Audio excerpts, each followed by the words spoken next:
bit of avocado oil, salt, and pepper to season.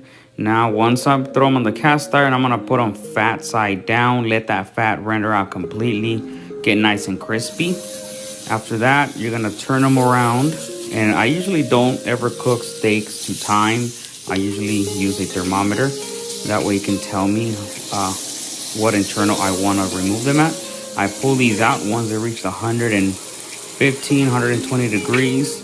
I use a little bit of unsalted butter, crushed garlic, and rosemary to add some extra flavor. These came out really nice and pink all the way through.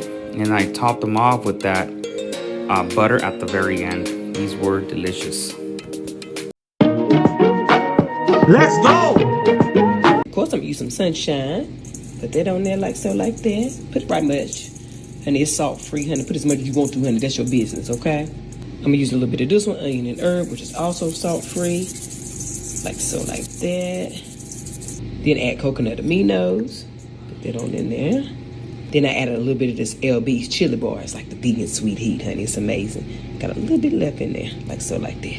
And you just want to make sure that each mushroom got the sauce and the seasoning all over it. Flip it around a couple times just to make sure it's all evenly coated.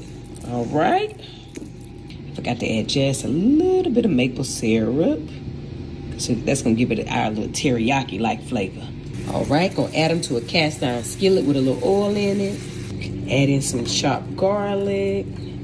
I'm also going to put some chopped, or sliced rather, red bell pepper. And put a little bit of sweet onion in there too.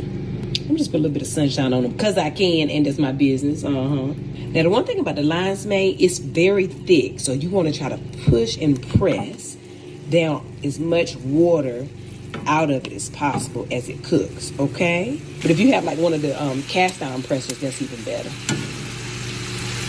But you can also slice these, but this time I ain't want to slice it because I want to do that after and show you how it looks when you cook it whole, okay? See how flat I got that? Honey, very good. We're going to flip it in a little bit. We're going to actually flip it a couple times because I want to make sure it gets seasoned all the way through and cooks evenly on both sides.